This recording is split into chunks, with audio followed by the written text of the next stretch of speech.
Hi, I'm Tim. Welcome to our channel and thanks for logging on. Today we're discussing a modern marvel and a living legend. It's the Audemars Piguet Royal Oak Offshore Panda, reference 26170ST. You can see this 42mm stainless steel Audemars Piguet Royal Oak Offshore and purchase it on our website.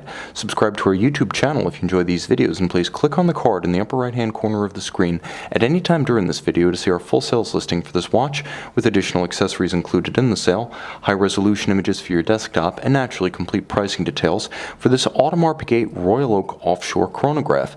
Now the watch on my wrist is 42mm across the round of the case, not including the crown guard or the chronograph pushers. It does wear larger than 42, and I would say that based on my experience and also conversations with others who've been in the industry a long time, the best comparison for this watch size-wise would be a standard 44 to 45mm round watch. It has that kind of heft and that kind of wrist real estate.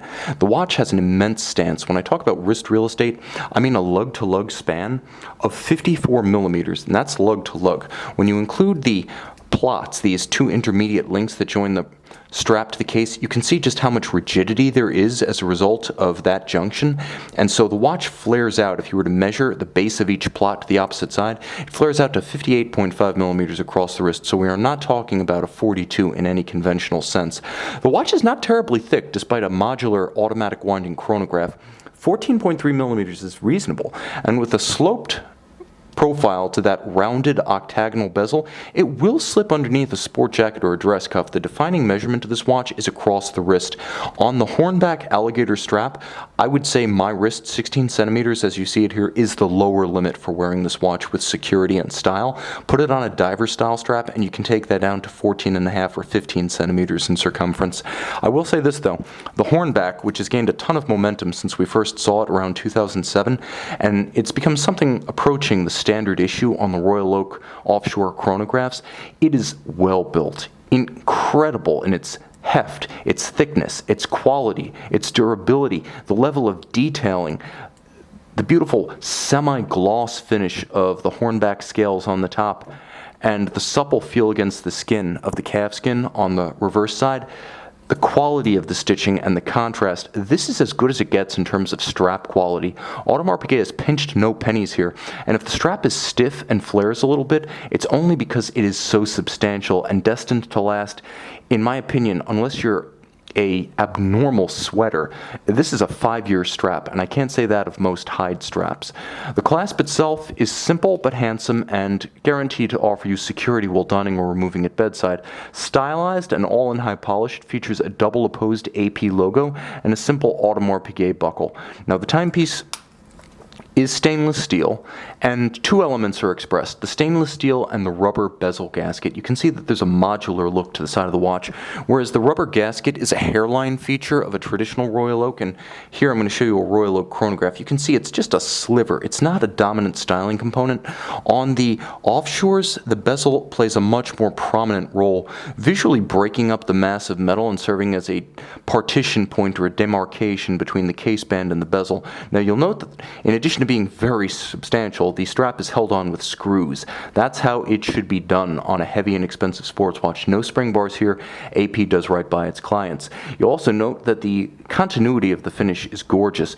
The flare of the bevel laid down by hand on the steel case, thinning out at the mid-case, flaring again on the opposite side, hand finished to the same extent you would get in a traditional Royal Oak as you would get in a 15202 Jumbo. Just because the watch is big doesn't mean it's dumb.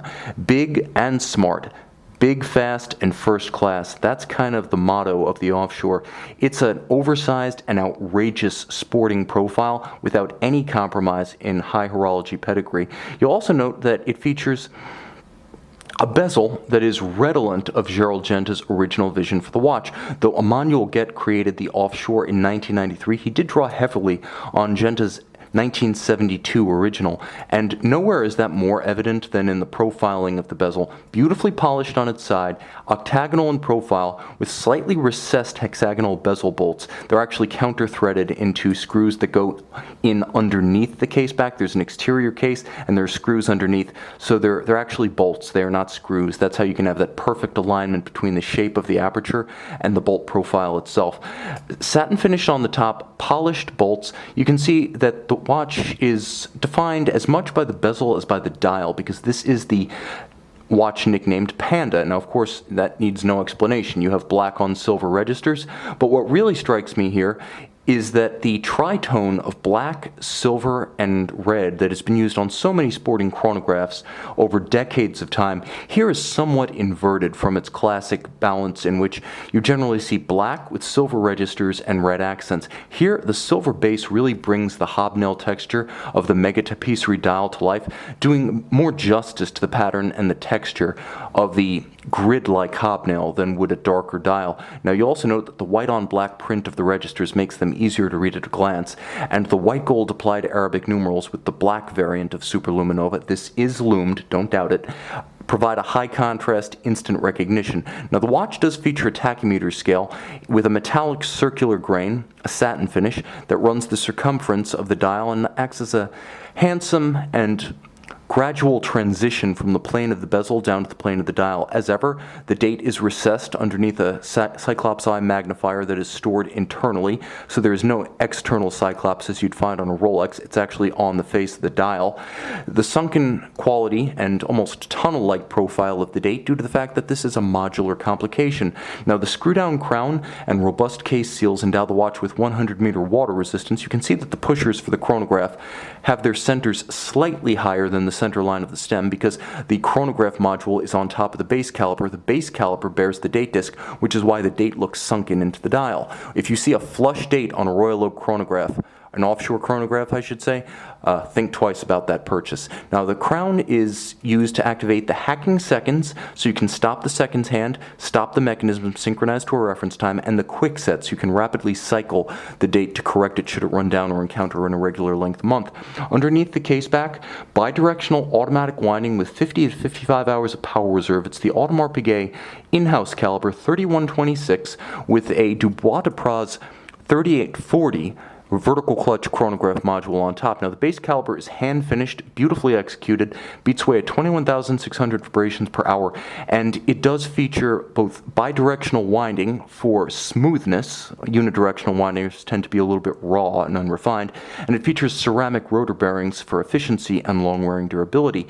It has a full balance bridge anchored on both sides of the balance with a free-sprung gyromax style balance architecture, the two features helping the watch to resist shocks, disruptions, damage, and timing deviation due to concussion on the wrist.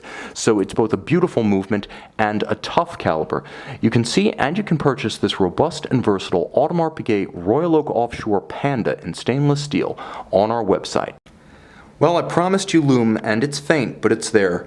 Proof that black Luminova does in fact glow. Royal Oak Offshore, available on the watch box.